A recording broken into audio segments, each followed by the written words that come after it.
We did learn how to go out of body, and we immediately worked only on things that were evidential, because that's what physicists do. A physicist models reality. It is a virtual reality. And here was this thing. We were obviously both there together. And that hit me like a ton of bricks. Yeah, we're players and we're interacting, so we're playing with each other just like people on the internet, you know. Tom Campbell is a physicist and the author of the My Big Toe trilogy.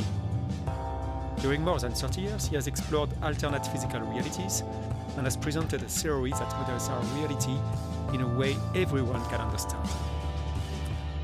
Reality is much bigger than you might think. Does it sound absurd to you? Just listen to this.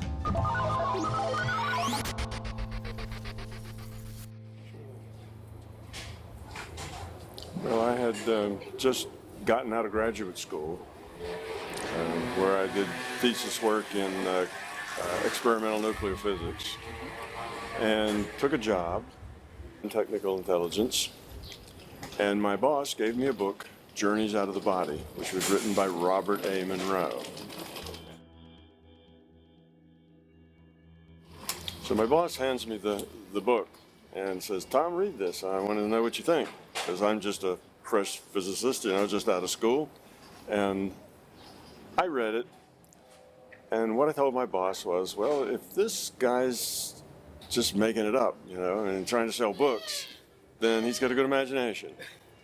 If it's real, then that means there's a whole lot of reality out there that's structured and can be understood that I don't know anything about, and that's exciting. But how would you ever know? How do you know which one of those it is? Well, a couple of months went by, and it turns out that my boss and others found out where this Robert A. Monroe lived, and he wasn't that far away from where we worked, from where we lived. So a plan was made to go out and meet him. And I was anxious to go because I wanted to know, as I say in my book, was this guy nuts or what? So we go out there, and I met Bob Monroe, wealthy businessman. He was very straightforward. His personality was more like an engineer than anything else. He was to the point and very focused, intelligent, and he had had these out-of-body experiences. They scared him half to death. He tried not to have them, but he had them anyway. It wasn't something he wanted to do or tried to do. He was probably more like in his late 40s when it first happened to him. Yes. He didn't write the book until later, but he was probably in his late 40s when this happened, maybe early 50s. And he was very straightforward. He obviously had enough money that he didn't need to sell books. He had just built a lab to study consciousness because this happened to him. He knew it was real because he had worked with it, he had experimented with it, he had tested it, and he was able to convince himself it was real because he could interact with real things and make a difference and get information that he could check. So personally, to him, there was no question it was real. But he knew it was a hard sell for anybody else to believe, so he wanted to do this lab so that we could understand it and turn it into science. That was his dream, make this so that it's not, what do they call it now? Woo-woo. You know, that wasn't a woo-woo science, but it was real science is what he wanted. So I just happened to be there and being a young scientist, and another fellow that I worked with, he was an electrical engineer. So we volunteered that we would be staff his lab, and we would build equipment for measuring body functions and GSR, EEG, that kind of stuff, if he would teach us what he knew about going out of body. That was our plan, you know. And Dennis Menerick was the guy's name, and he and I talked, and neither one of us was too sure that this was going to be a real thing. You know? So we both kind of talked and said, well, if this turns out to be just, you know, foolishness, then we can just always leave. You know, we're not stuck here. So we said, sure, we'll do it. And that started the two of us, going out to meet with Bob Monroe, and we would spend a couple of hours building equipment, doing other things, and experiments. And then at the end, after we were done, he'd come up and we'd spend another hour or so with him teaching us how to experience this larger consciousness system. Yes, so he was able to teach us this, and within a year and a half, Dennis and I were accumulating evidence, just as Bob had, that this was real, and he taught us how to go out of body. At least that's the term. Out of body is just a metaphor, but he taught us to do that at will when we wanted to, and we, of course, first needed to do things that we could check, because if you just go out and do something, totally outside of this reality, then there's no way to tell whether that was real or is that your imagination. Yes, basically, we were in booths that were isolated. They were surrounded by sheet metal that was grounded, so there was no electric fields. They were soundproofed, and there were 3 booths in a row, and I was in the first one and Dennis was in the last one, so there was an empty booth between us. There was a microphone hanging from the ceiling just inches away from our lips, and we had GSR, which is galvanic skin response, on our fingers, and that was about all that was in the lab at that time. So we would each go in our chamber that was, like I say, soundproof. We could not hear each other, and we could talk over the microphone, and Bob was in the control room and he could hear both of us, and then he would give us instructions, how to relax, what to do. He taught us to do what he had done, I guess, to end up going out of body. He does have a very, very good voice. And then he would record everything. So he trained us to be able to go out of body and talk about it while we were there. So we could, it's a little difficult to do at first, but once you learn that skill, then you can be in some other reality frame, but still move your mouth and lips and vocal cords and report to him what you're experiencing. Yeah, well, out of body's a misnomer. You don't go out of your body. That's a term that Bob gave to it, and it represents some beliefs that go back, 70, 80 years ago about, the soul being in the body, or what do they call it, an astral body, being in the body and it leaves the body, and it doesn't work like that at all. But that's the term, going out of body.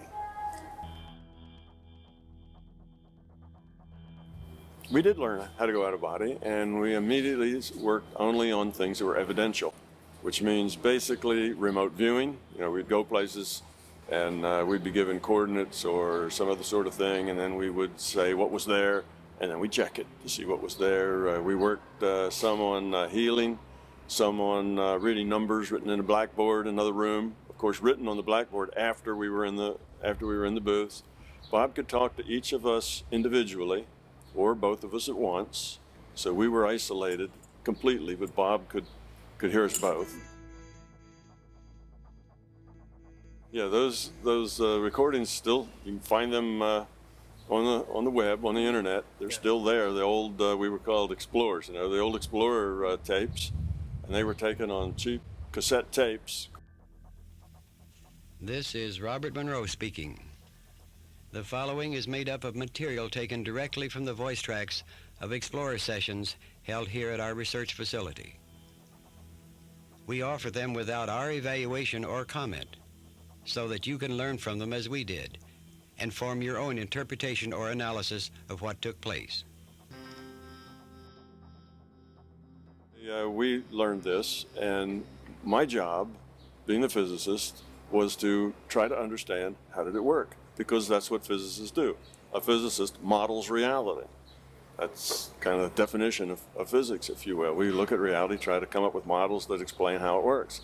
So I was supposed to come up with models to explain how this worked, and I worked on that a real long time, because I quickly found out that I could get information that I shouldn't have under any normal means. And statistically, Dennis and I had done these things over and over again, to where we had one in 50,000 that what we were getting could just be good luck. You know, that's called statistical significance. And it was very significant. So we knew intellectually that we were somehow getting information that should not have been available to us under any normal means. But you still have an emotional problem with it. Both of us did. You know, when somebody would ask us, well, you really going out of body? We'd say, well, I don't know. We're doing some really strange stuff. We're getting a lot of good data, but you know, it's kind of hard to say yes, because that was such a dramatic thing for us. And we're both scientists, you know, so it's like, yeah, well, yeah, it sounds like it, seems like it, probably, but we don't really know how it works. We don't know anything about it, so we're not really all that sure of what we're doing. We're doing it because we followed Bob's instructions, but exactly how we were doing it or what was going on, we really didn't know yet, so we weren't all that comfortable.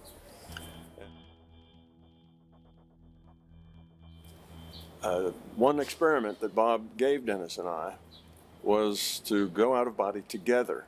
Just something that Bob thought of would be an interesting experiment to try, because we'd tried lots of different experiments to see, you know, to collect evidence, because he knew that we had to, you know, come to the realization that it was real on our own from our own experience. Just him telling us that wasn't sufficient.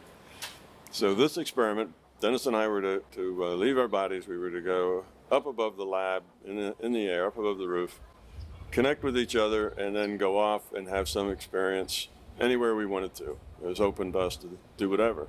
So we did that. And we were probably 2 hours in that experience. And we met people, had conversations, saw things, we talked to each other a lot, and so on. Now, this talking to each other wasn't actual.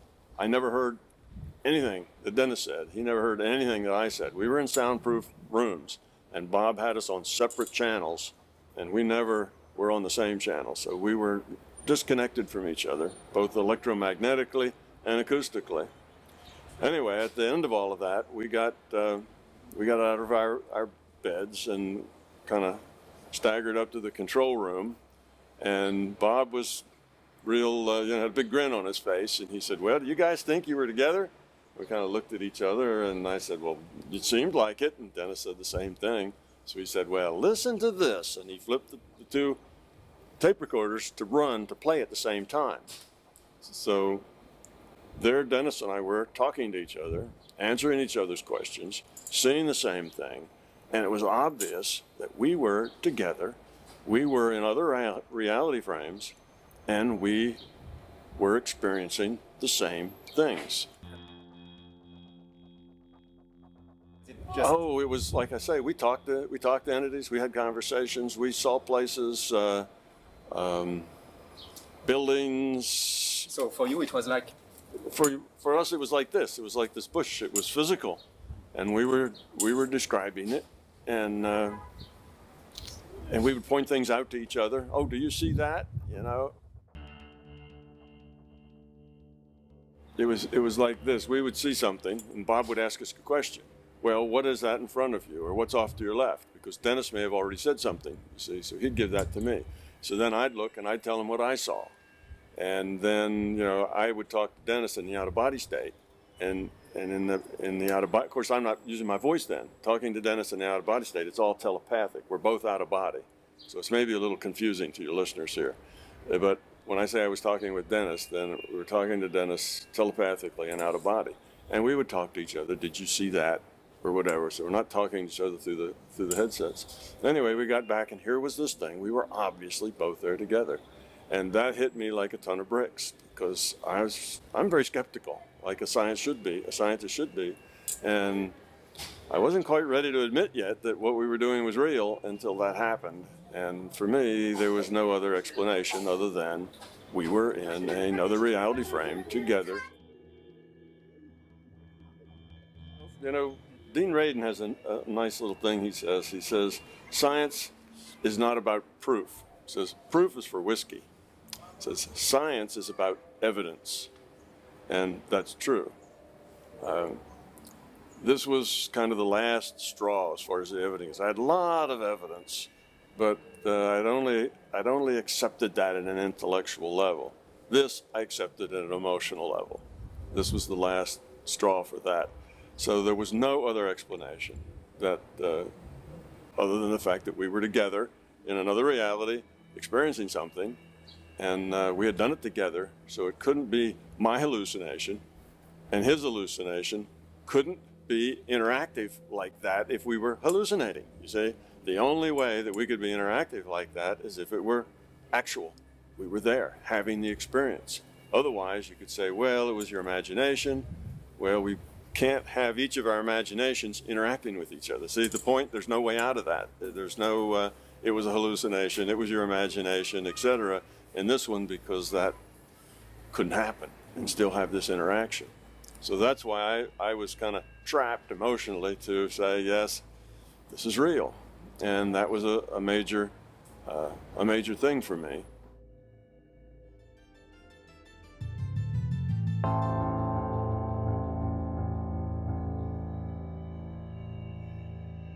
After that, I didn't ask the question very much, is this real? I just asked the question, what's going on here? What are we doing? Why are we experiencing this phenomena? And I spent the next probably 35 years trying to answer those questions. And eventually, I thought I understood it well enough and had a theory together that explained all the data points that I started writing books. And that's the My Big Toe trilogy of books. That was published in 2002, in February. And since then, of course, I've learned more. And one of the interesting things is that I wrote those books as an explanation of consciousness. It was a theory of consciousness, and that's what they were about. After I was done with them, had them published, they'd been out probably about a year or so, I realized that the very same concepts, the very same logic that explained consciousness also explained physics. And I didn't write them to explain physics, but they did. And then I realized, well, look at this. This logic explains the double slit experiment. This logic explains why speed of light is a constant. These are two big problems in physics. One of them, the double slit experiment, ends up with the conclusion that particles aren't really particles, really massive particles. They're probability distributions, because unless you consider them to be probability distributions, you can't calculate any right answers. But if you consider them to be probability distributions, then you can predict what these particles are going to do. But nobody had an idea why they should be probability distributions. With the speed of light, that's the basis of relativity. So the two big things in science had these problems of explanation in them. The probability distributions, totally unknown. We just know if we use it, it works. And in relativity, it was, why is the speed of light a constant? Everything else in our reality, it's the speed with which it moves is relative to the speed with which the platform that it's on moves. In other words, if you're in a car that's going 10 miles an hour and you reach out the window with a ball and throw it in the forward direction of the car 10 miles an hour, the ball is going 20 miles an hour because it's got 10 from the car and 10 from your throw. They're additive. Light isn't like that. It doesn't matter how fast the platform is where the light source is, light always travels the same velocity. Nothing else in the universe does that. And it's a big mystery. Why should that be that way? Well, I realized that my theory of consciousness explained both of those things. Then I started thinking a little more about it, and it explained lots of other scientific problems. We have a scientific problem with the universe is expanding. It's not only expanding, the expansion is accelerating. And the question is, well, if our universe is all the reality that there is, this universe is all reality, then what is it that we're expanding into? How do we expand into nothing? Where does all the extra space come from? What's manufacturing the extra space that fills up the bigger volume as it grows? And there's lots of these kinds of questions that can't be answered. And there's questions like, Where does mass, charge, space, time, spin, gravity, where do these things come from? These are all fundamental things in physics. And all of physics is based on understanding the interactions of them. But all of these fundamental things have no source. They have no causal connection. They have no causal chain. What makes mass? What makes charge? Well, we can break charge down. We can say an electron's charge comes from quarks. But what makes charge on quarks? You say, well, nobody knows. So the most fundamental things in physics have no causal chain. They just are. Same with the Big Bang. Where did that ball of plasma come from that went bang? And then evolution of the universe will tell you about how that plasma expanded, it cooled, suns formed, planets formed, and we end up with our solar system and us and so on, and it just evolved out of this universe. But where did that ball of plasma come from? Certainly didn't come from our universe, because our universe didn't exist. And why was that ball of plasma just sitting there with all that temperature and pressure, and how did it get there, and what was containing all of that? Because then at T equals 0, it explodes, bang, right? It expands because it's very high pressure, very high temperature. But how did it just get there and sit there and wait for T to be 0, you see? So we have all these problems in physics, all these paradoxes that just don't have answers. And this theory of consciousness answered every one of them logically, and with no added hard problems, no added assumptions. There's just two assumptions in it: consciousness exists and evolution exists. Everything else is a logical derivation. So I was surprised. I'm a physicist. If I hadn't been a physicist, I wouldn't have noticed the connections, but I noticed the connections, and it surprised me. And then I started to think about more of it, things like tunneling, lots of these paradoxes in physics, and it could answer all of them. And then I started to realize that it answered other kinds of paradoxes too. Paradoxes in philosophy. Why are we here? What's the meaning of life? What's the point of this universe? Does it have a purpose? Do we have a purpose? Or is it all just random stuff and we just happen to be here and there is no purpose? What's the cause of time? Where does time come from? It's another one of these basic things that, well, it just is. So it turned out that science is based on a lot of things that we don't understand at the root of it, which doesn't really give you a warm feeling about, what we end up with. If at the roots it's like, we don't know, it just exists, then maybe a lot of the rest of the conclusions we're going to are suspect as well. So that's kind of how, a nice physicist like me ended up in a place like this, talking about consciousness and the larger reality frame. So I did get an understanding of it, and it does work, and it connects all the dots. As far as I know, I keep looking for dots that are disconnected, and every once in a while, somebody will point something out like that, and if I think about it a little bit, then I see how it just fits right into the theory. The nice thing is that it's simple. It's not that difficult. It takes a long time to derive all this logically. We'd need to talk for probably 8 or 10 hours for me to give you logical derivations of this. But once you get it, and that's only because it would take you that long to get through the paradigm shifts that are required. Once you get through the paradigm shifts, everything becomes simple. It's really easy. But major paradigm shifts are not easy. You really have to lead people slowly through the logical process before the paradigm shift becomes apparent. Yes, well, just from our culture, we learned that physical reality is fundamental. Everything else is derivative from physical reality. Nobody set us down and made us memorize that, but we all just get that that's the way it is, and it's very hard to think in any other terms.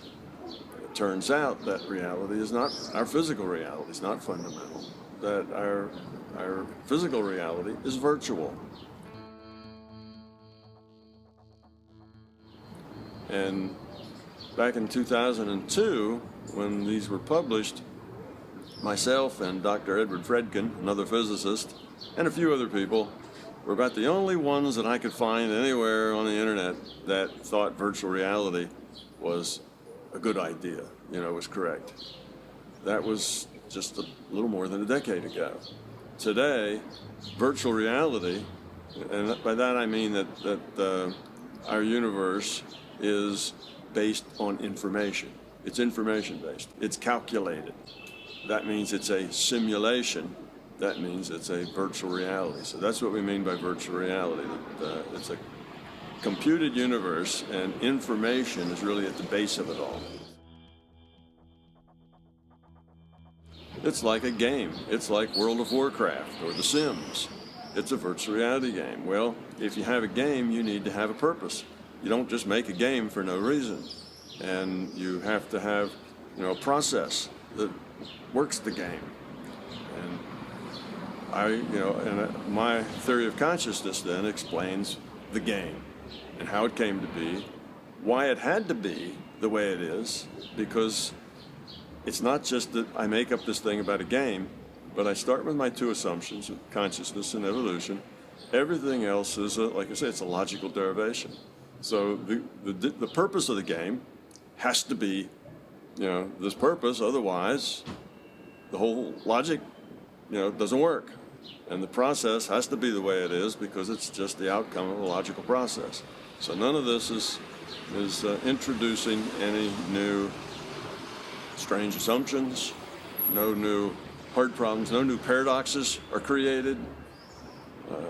It just basically answers the mail. So that's sort of what I've done and where I come, where I came from, why I'm talking about virtual reality. And I've just finished with a workshop here.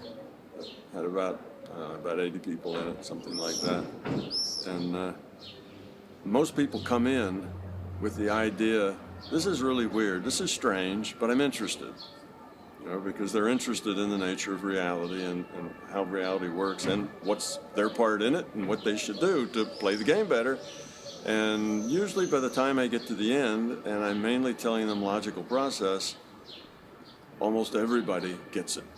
So it's not that hard. You don't need a degree in science to get this. And that makes sense to me because if you really understand a fundamental solution, you should be able to explain it to anybody.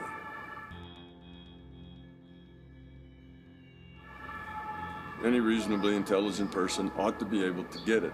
If you need to be a mathematician or a physicist, if you need 5 pages of mathematics to explain it, then it's probably not fundamental. I mean, it may still be true, but it's not fundamental. Fundamental things have to be straightforward. They have to be rather simple because they're big conceptual things at the fundamental level. Now, these fundamentals can go together to make all kinds of complicated stuff that needs 4 pages of mathematics to explain it. But the very fundamental things at the beginning are straightforward, simple, basic things. And they're not that hard to get once you can get the paradigm shifts. The big paradigm shift is that this is a virtual reality. Today, probably 20-30% of the physicists think that's a good idea because their experiments are forcing them to think that's a good idea. They do experiments now at the CERN experiment where they were, looking at the hadron, what do they call it, the God particle, Higgs boson. They were looking at the Higgs boson. And you can go to YouTube and listen to some of these scientists talk because a lot of them were interviewed because the Higgs was a real big deal, about a year back or so. A lot of news, a lot of interviews. Validates quantum physics. Yeah, and what you'll hear them saying is things like, we used to think of an electron as a piece of mass with charge, but we don't talk about it like that anymore. Now we talk about an electron as a point with the attributes of mass and the attributes of charge. Well, if you're going to simulate an electron in a computer, you simulate it as a point with the attributes of mass and the attributes of charge. They're having to approach physics as a virtual reality. It's based on information, attributes of information, not on a materialistic viewpoint of mass and space and so on. Space is a computation. And you find out, when you look at quantum mechanics, you realize that the fundamental thing at the root there that makes the difference, it's information. Information's the key. So modern physics experiments are dragging the theory into virtual reality. That's where the answers are. That's what you have to understand if you're going to understand the results of the experiments. So it's gone from nobody takes it seriously to a real serious concept within physics departments everywhere. See, so that's good. That's good for me because that is the way this reality works.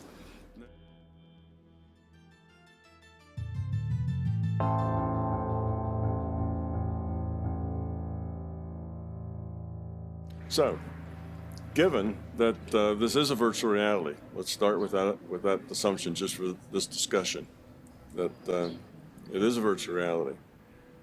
Then all virtual realities work in the same way, have the same structure. Now there are differences between them, but the fundamental structure of a virtual reality is this.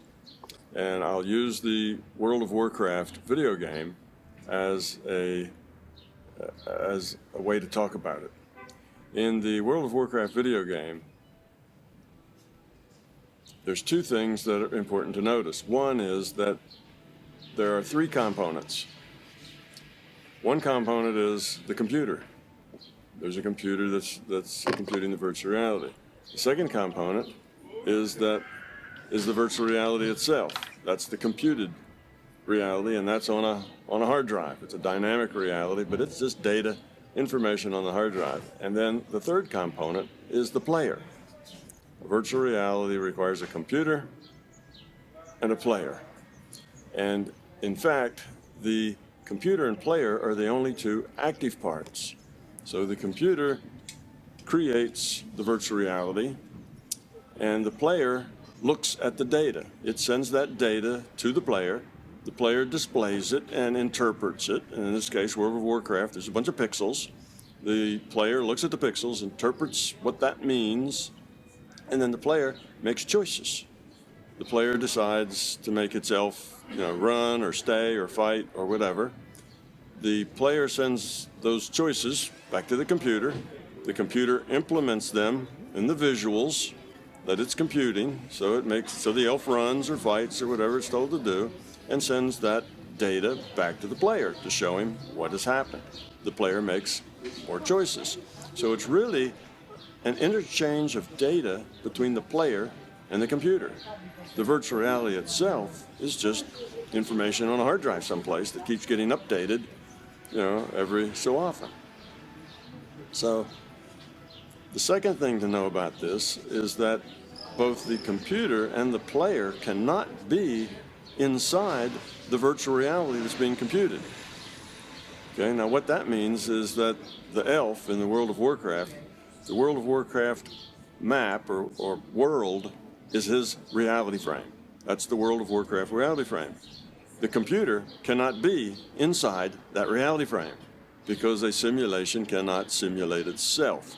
So the elf is never going to look around in the World of Warcraft reality frame and find the computer that's computing it. To the elf, the computer is non-physical. To the elf, the World of Warcraft map is physical. If the elf runs into a tree, he bounces off. He has to open doors and walk through them. He doesn't walk through walls, so he lives in a physical reality. The computer is non-physical to him. And the player? Yeah, and the player is non-physical to him in exactly the same way. The computer and the player have to be in the same reality frame because they're exchanging data. The player is the person with the keyboard and the joystick and the monitor who's playing the elf. The elf is their avatar, and the player is the one making the decisions. The elf itself makes no decisions. It's just data on a hard drive someplace. It's a virtual reality. The player is that virtual avatar's consciousness. Okay, so the player serves the function of the consciousness for the elf. So the elf just sits there and does nothing until the player makes a choice: run, stay, fight, jump, dance, whatever it is. The elf does that when its consciousness, the player, tells it to do that. But what's going on is an exchange between the player and the computer. Both the player and the computer have to be in the same reality frame, because you don't exchange data directly across reality frames. Different reality, the data doesn't flow. That's what reality means. You're contained. Right. So you see, we just made the point that in any virtual reality, this is the way it has to be. This is not just World of Warcraft. This is a fundamental nature of a virtual reality, that within the reality, from the viewpoint from inside the reality, both the player, which is the consciousness controlling the avatar, and the computer are non-physical. They exist in some other reality frame, and that other reality frame is the same for both. They both exist in this other reality frame. Now, the other thing is that consciousness is information. That might strike people as strange, but if you think about it, what are you conscious of? What is your consciousness? It's your awareness. How do you have awareness? You get data from your senses. You get auditory data, you get visual data, you get smell data, you get touch data, you get all this data from your senses, and you take that data and interpret it to be something, just like the player interprets all the pixels on this flat screen in front of him to be that reality. We take all that data from our senses and interpret it to be this physical reality. Okay, Now we have to define, who is this we?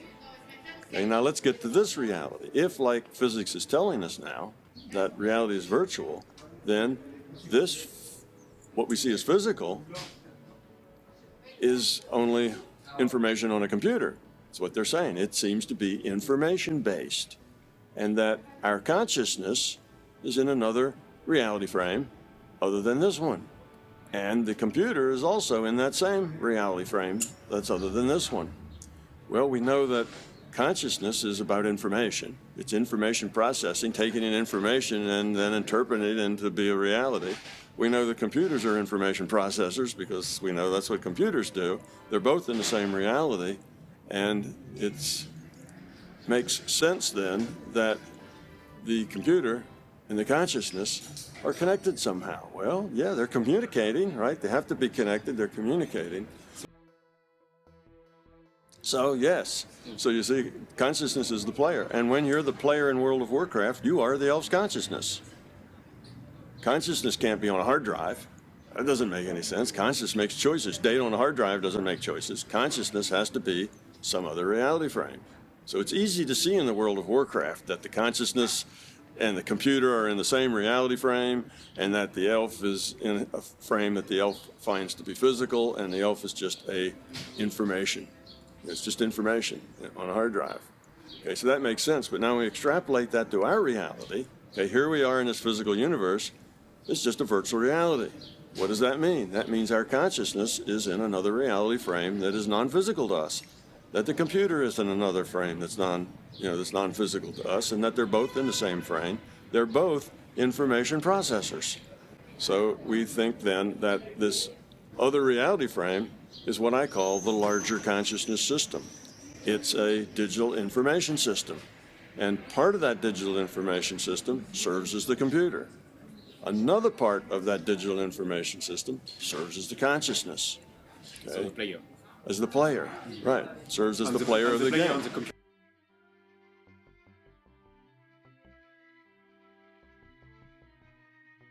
Sure. And this larger consciousness system, as it evolved, well, maybe I can say this quickly. Evolution of an information system is based on lowering entropy. Information, well, let's say this. If there's no information, it means all the bits are random. Okay, that's no information. If some of your bits are structured, in a pattern, in a design, to mean something. Now you have information. So information structures is structure as opposed to randomness. If that structure goes away and there's nothing but randomness, the information's gone away. So an information system evolves, creates more useful, more significant information. That's how you evolve as an information system, by lowering its entropy, changing random bits into structured, meaningful, significant bits. So we have this larger consciousness system, and what it's trying to do is evolve. And the way it evolves is much like the way our biology evolved. It evolved through experience. Well, if it's just a monolithic thing, experience is very limited. So just as our biology did, it broke itself into pieces, like we had one cell, and then we had multiple-celled things, multiple-celled animals of some sort, creatures, and the same here. So this conscious system evolves, broke itself into pieces, so that these pieces could interact with each other. Well, breaking into pieces provides a lot of novelty, a lot of interaction, a lot of new ways of interacting, because now it's various pieces, each with free will, interacting with other pieces, and it's really hard to tell how that's going to get out because they're all have free will. Okay, so that's us. We are these individual units of consciousness, not our bodies, our consciousness. Our consciousness is in this non-physical reality with this non-physical computer, all of which we call consciousness, and this body and this bush and everything here in this physical universe of ours is virtual. It's a virtual reality. That's what the experiments in physics are telling us. It's based on information. It's not what we thought it was. It's information based. So here we are now. We're not the fundamental reality. We're just a virtual reality. And who are we? We the body? No, see, that's wrong. We the consciousness. We're the consciousness. And we're getting data over a data stream from a computer, and we interpret it as this reality. So then that's kind of in a nutshell what my theory says.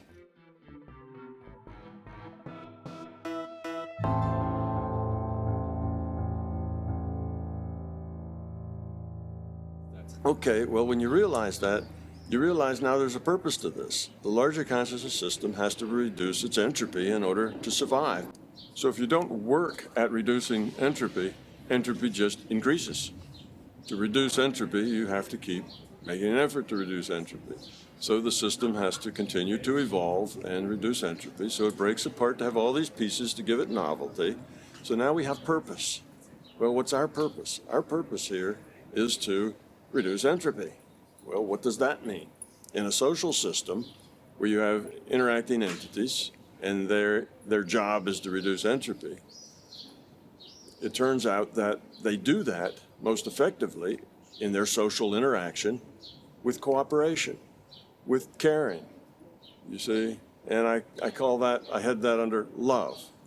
Okay? Caring and cooperation, I guess, are two of the main ideas.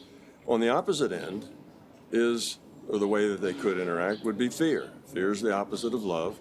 And if you had a social system and all of the pieces were interacting with fear, that would raise entropy. With fear, there's no trust. With fear, it's all about me. It's me against everybody else. What can I get? And then how can I keep it? And then I have trouble keeping it in this kind of law of the jungle world. So me and others will get together to form a little mutual defense pact so that we can keep our stuff and we won't steal each other's.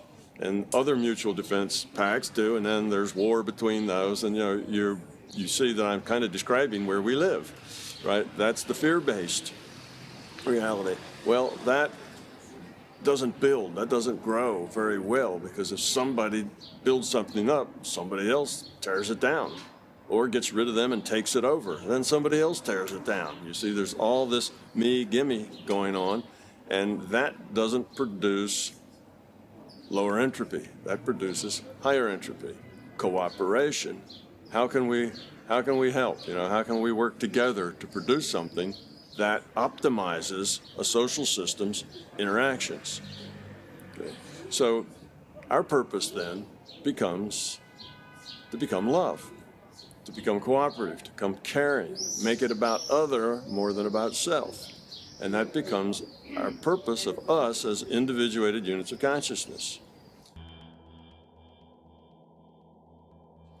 So that ends up not only explaining our virtual reality that had to be here to be a schoolhouse for individuated units of consciousness.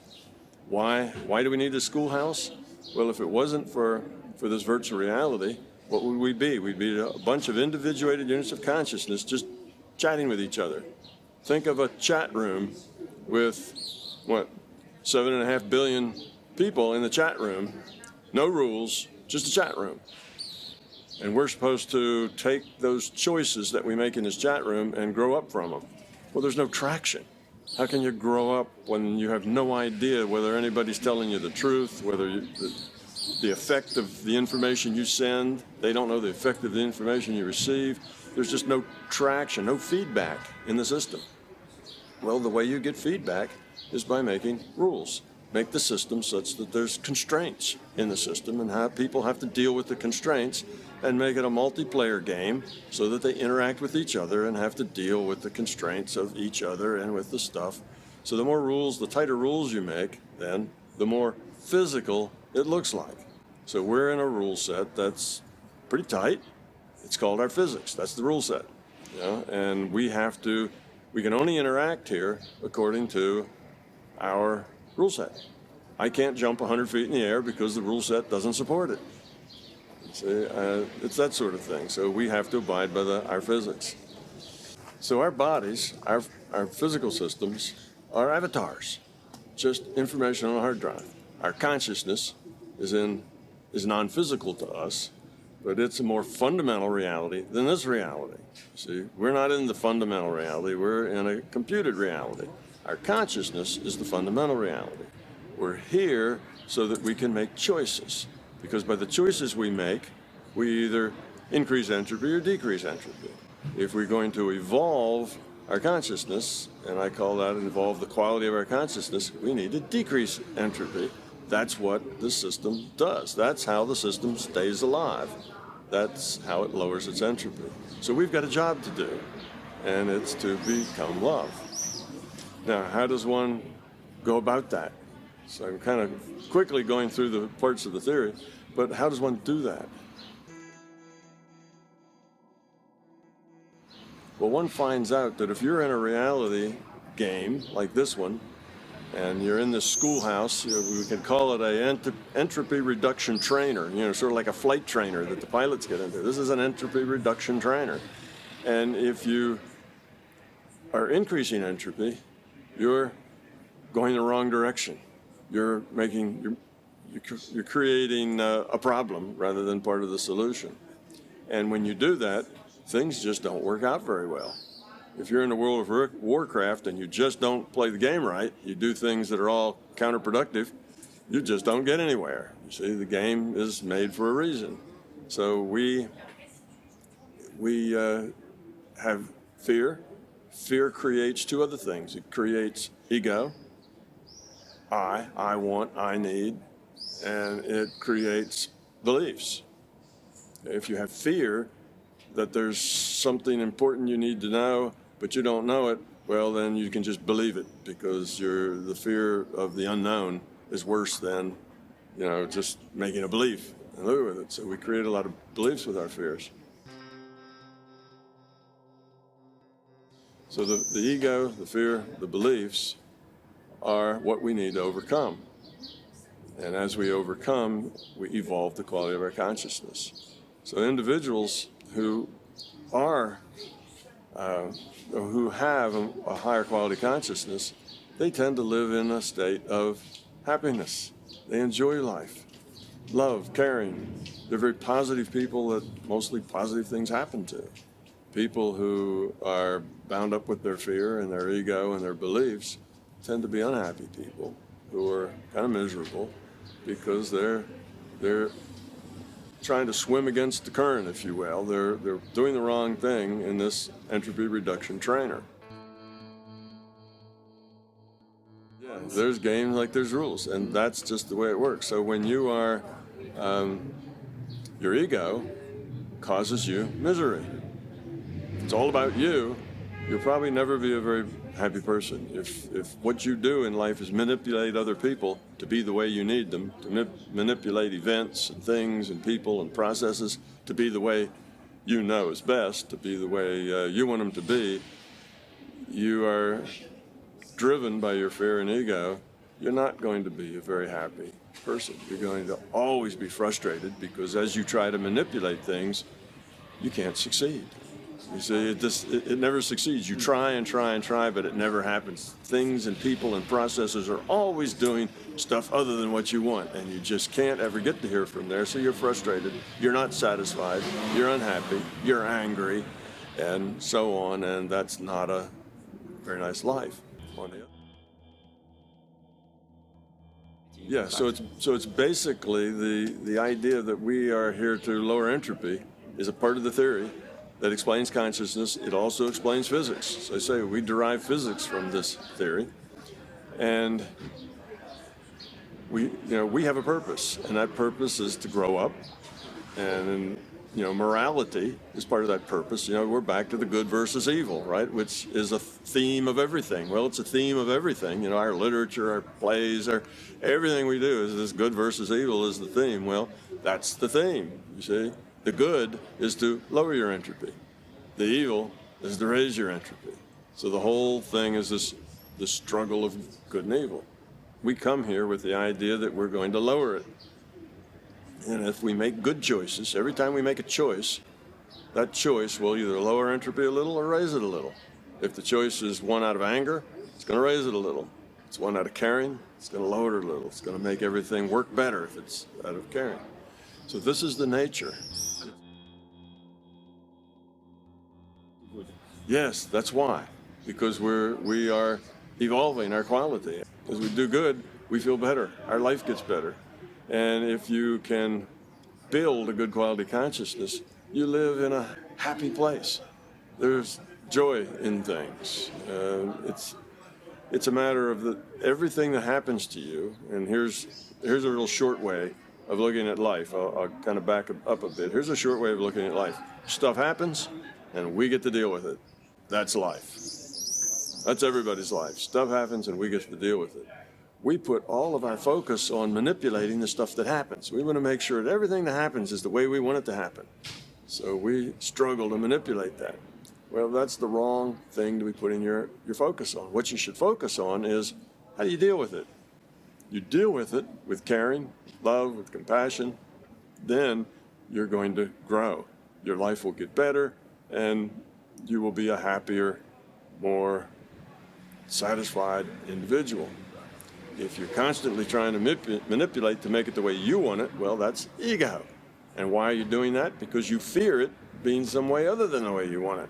You see, so that's the fear and the ego, or you believe that it needs to be that way. It's a belief. It must be that way for some reason.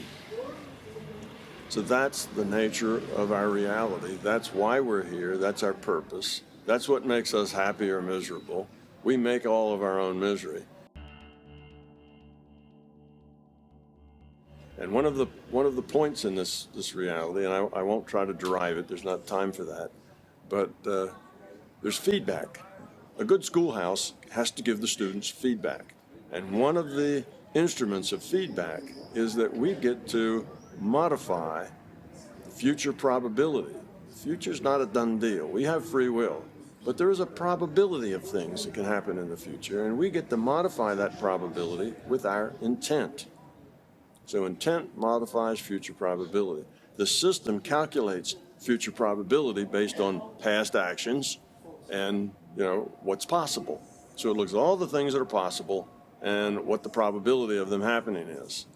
Now, every time we increment this simulation one time unit, one delta t, some things we'll have to recalculate because free will choices are made, and what's probable and what's possible might change from time to time. So that's an ongoing, changing, volatile field out there, but it's there anyway. That gives the system some ability to anticipate what's happening next, so it can get ready, and it gives us feedback. There's also this past database, which is as time goes on, that probable future turns into the past. And it's everything that could have happened and the probability that it might have, plus our history thread, which is what we did, what we actually did. Okay, so we have this future probability database. We can change the probability of what's to happen next. Now, it doesn't mean that we can make it be whatever we want. We can just modify it. We can change it. So perhaps if it was 1,000,000 to 1 and we try really, really hard, we can get it down to 1,001. Huge change, but still not likely to happen, you see. So you can't just get what you want, but you can change things. And where there is uncertainty, you can make the changes. Where there's little uncertainty, there's not much room for change, because you can only change things within the natural uncertainty of the problem. Okay, so this explains a whole lot of things. It explains things like the placebo effect. Why does the placebo effect work? Well, it's because usually it's with medicine. That's because a doctor tells somebody that they've got this wonderful medicine and it's bound to make them well. Well, that's a very positive intent. They feel good about that. I got this great medicine, I'm going to get better. That positive intent actually helps them get better. Not just think that they're going to get better or just think they feel better when they really aren't any better, but actually makes them heal better. That's a placebo effect. Well, that's intent modifying future probability. And this happens to all of us. One of the outcomes of this is that this world we live in is really, in many ways, created by us. Because what we get is what our intentions are. Because we're nudging or helping things to come into the reality, the future to come into to our reality in the present based on our intents.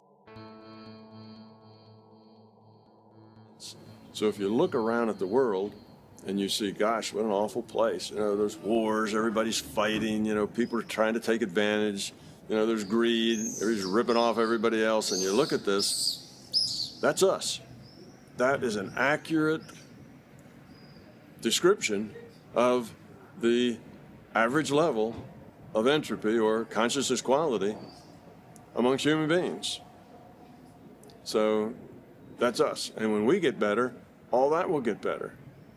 And if we don't get better, that won't get better. So to try to make it better here, what you should do is work on yourself. You can't change anybody but yourself. So we can go out and take that government office or take that dictator or take that monetary system or whatever that we think is the problem and change it. But if we, the people, don't change the quality of our consciousness, in a very short time it'll go back just to the way it was. It's going to be abusive again. It doesn't matter. Sure, you put somebody in there who's a wonderful person, but that wonderful person doesn't live forever.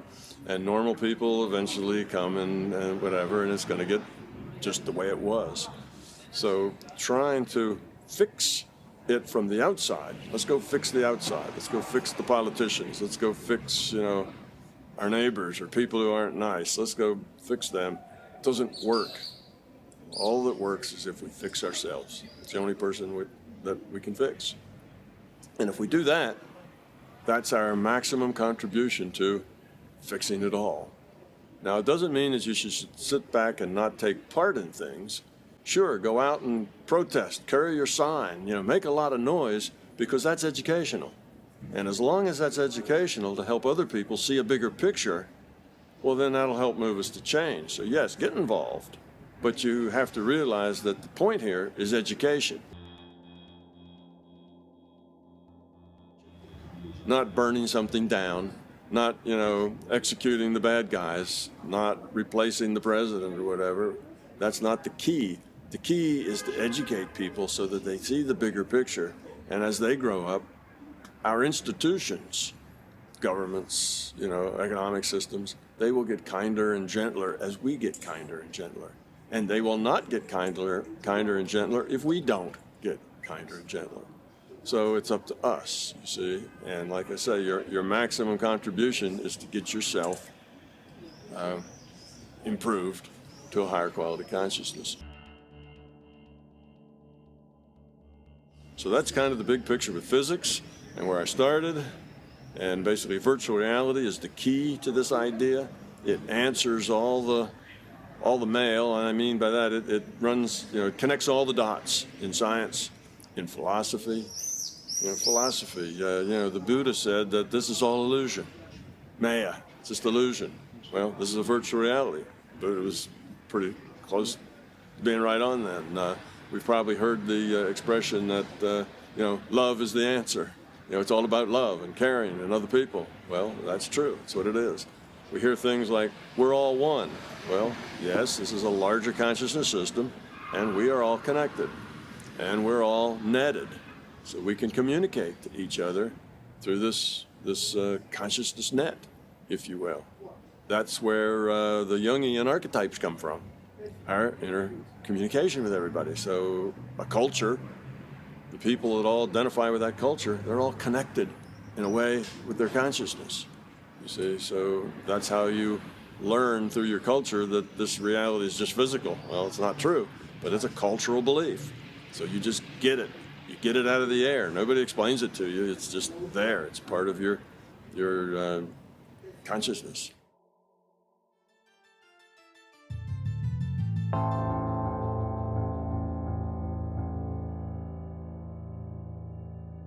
Well, we're always, if we're here, if we have an avatar here, we, consciousness, are playing this avatar. I'm playing this body, you're playing that body, and we are really consciousness having a conversation because this is a multiplayer game and it's running through the consciousness computer. Yeah, we're players and we're interacting, so we're playing with each other just like people on the internet. They all play World of Warcraft together. So we're players. And this whole life experience, I call it an experience packet that we have from when we are born to when we die, we are the player of this avatar. When we die, consciousness doesn't die any more than the player playing World of Warcraft dies. When the elf dies, well, the elf, what do they do in World of Warcraft? They run back to the graveyard or something and get its stuff, go back and get back in the game. What we do is have to recycle. We also get back in the game. Why? It's a logical requirement because learning has to be cumulative. You can't learn something that's really complex and difficult in just one shot. You don't learn anything in one shot. You have to learn A before you learn B, before you learn C. It's a cumulative process that's iterative. And it takes us iterations because becoming love is not a trivial thing to do. It's change of ourself at the being level. So it takes more and more iterations. But then that's our job. You see, we, consciousness, we individuated units of consciousness playing in this virtual entropy reduction trainer, we're part of the larger consciousness system strategy for survival. Strategy for lowering its entropy. And we need this virtual reality so we have feedback, so we can really make decisions that mean something to us, that we see the results of these decisions. We get a reality that reflects us. Now that tells us how we're doing. Go read a newspaper and look at the evening news. That's how we're doing. So we get this feedback. So that's us. So we die. We, the consciousness, don't die. We just continue on, and eventually we end up in another experience packet, and born and die in another experience packet, because this kind of learning is cumulative. It's possible, yes. Sometimes we do. Sometimes an individuated unit of consciousness will have two players going. Well, it's just, when you think in terms of digital information systems, there's a huge amount of flexibility there. So you can do almost anything in a digital system. So yes, it's not the norm. It doesn't happen as much as not, but yes, sometimes a player will have multiple incarnations, we'll call an incarnation or experience packet at the same time. And sometimes multiple players will work together. They will incarnate as a group, if you will, such that they can interact with each other because they have found that they are good at bringing out the things that need to be brought out in each other. That happens. But again, that's not the norm either. It depends where you are in this process of evolution. If you're at the beginning, then you just need experience. And So you jump in, jump out. No, it can't be in the past. Time is a fundamental thing. Time comes in just with the idea of consciousness and choice, and with the idea of evolution. Okay? If there are choices, then there must be time. If there's evolution, there must be time. See, if you have a choice, then there was what there was before you made the choice and what you had after to make the choice, because the choice makes a difference. So there's a before and after state. If you've got a before and after state, you've got time. If you're going to evolve, then you're changing from this state to that state. Evolution requires time. Time is very fundamental. So time moves forward. Progress moves forward. And the past is not evolving. It's just a record. Okay? The past, the characters in the past, our past, okay, is probability models of us. It's all of us, not just the things we did, but everything we thought, everything we felt, everything about us is then in that past record. Yeah, no, they're not all to the same clock, but they all are moving in the same direction, because the virtual reality is computed and it has an outer time loop, so that every delta t it goes and recalculates everything. And on your computer, that's called a refresh rate.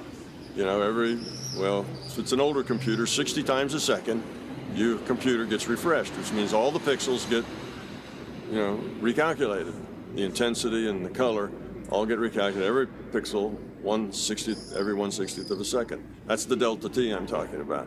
So our virtual reality has that delta t, that is its refresh rate, and that's specified in order to produce the time resolution that we need here to make this a smooth, good virtual reality.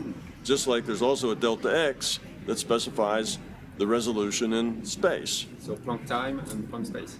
Planck time, Planck space, you divide space by time, you get a velocity.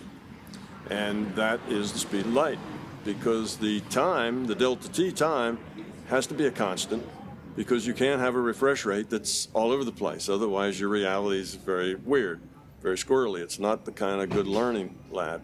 And you can't have space that comes in, pixels that are big pixels and little pixels, because everything gets distorted like a funhouse mirror. Everything's distorted in space. So the delta t needs to be a constant, and the delta x needs to be a constant. Planck length, Planck time, divide them, you get c. So that's the constant.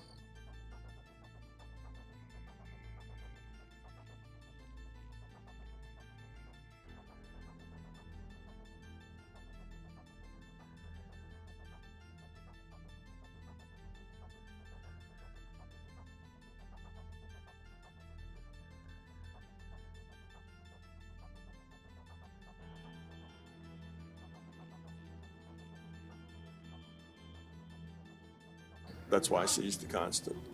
Now, I just used the Planck length, Planck time just because they're there, and physics says that they are about the point where space becomes granular. Space becomes granular at about Planck length, and the time becomes granular at about Planck time. So I just used those. Now, it may turn out to be something other than those, but let's talk about those because that's our best guess, right, at this time. But in any case, a virtual reality needs a delta t and a delta x to specify the resolution both in time and space. That's what you start with, because that specifies the throughput and the memory requirements of the computation. So what you're here to do, if you want to know, well, what should I do? What does this mean to me? Then what it means to you is that what you're here to do is to get rid of your fear and get rid of your ego and grow up. And that will make your life better and everybody else's life better as well. That's being part of the solution. If you don't do that, then you're part of the problem. So if you want to be part of the solution, we need to get rid of that fear. How do you get rid of fear? Well, fears are hard to find. because most of our fears are buried down in our subconscious and we don't even know they're there, but they push us around all the time. The way to do this is, instead of going after the fear directly, realize that the fear creates your ego and your beliefs. Well, beliefs are kind of sacred to people and they don't want to question them, so that leaves us with the ego as a good way to approach this. So when do you have ego? When are you exhibiting ego? It's whenever you feel negative. If you're angry, if you're upset, if you're anxious, if you have anxiety, if you're frustrated. See, all of these things are negative feelings, and they all are fear-based, but they are an expression of ego. It's about you. The fear is always about I. It's always about self.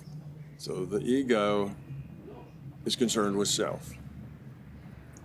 So if you have any of these negative feelings, if you feel unhappy, if you feel, unlovable, if you feel incompetent, if you are unsure, if you are insecure, well, all of this is ego.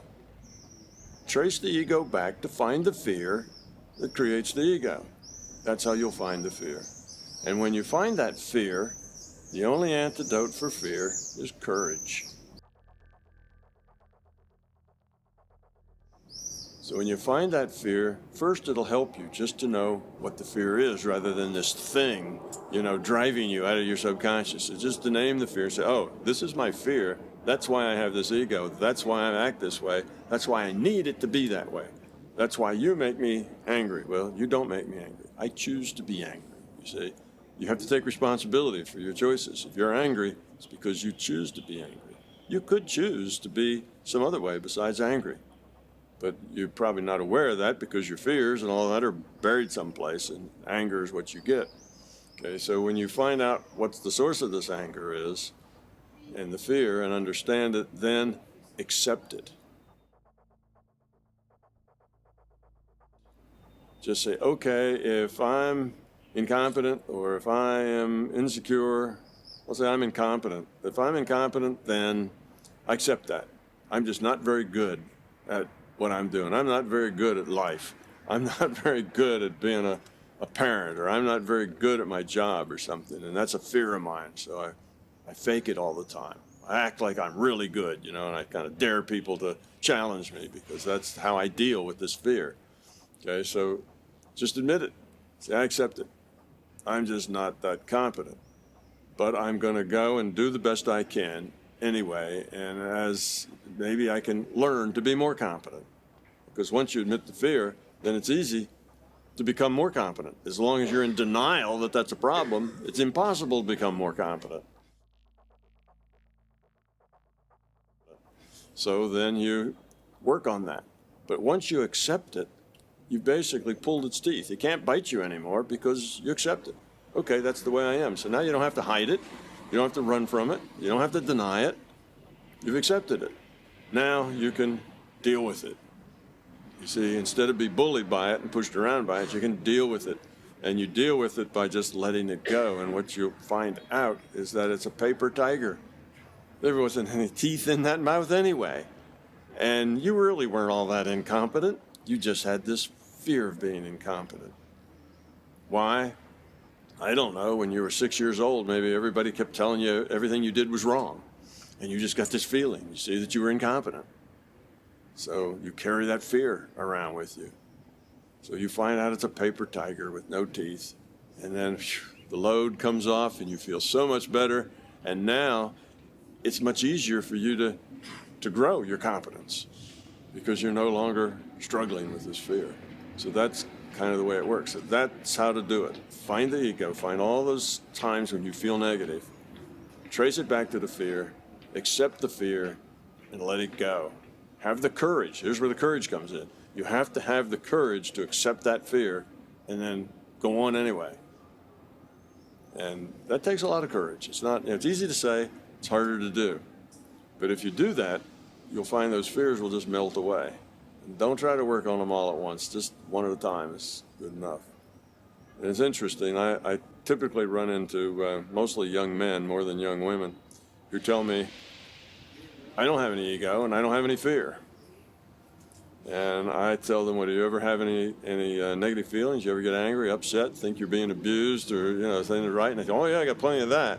You know, so I say, well, follow that and see if you can't find the fear. And then I hear back from them about 3 months later, and it's like, oh my God, I found out that everything I do is based on ego and fear.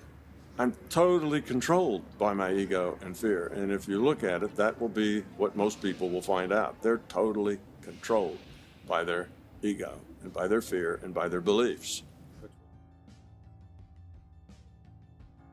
But we are here to learn. Yeah, we're here to learn, and just pick one, pick a small one, and work on it, get rid of it, then pick the next one. This is a lifetime job. This is not something that you should figure you're going to get done in a week. This is something you get partially done in a lifetime. So we just work on it. That's the thing. And it doesn't matter whether you're doing it exactly right. Am I approaching this right? You know, is this what's going on? Just do it. Just do it and follow your intuition, and you'll see the result. And the result will be that you will be a much happier, you will be a more joyful person, and so will everybody else that interacts with you, because as you grow up, you help other people feel better as well.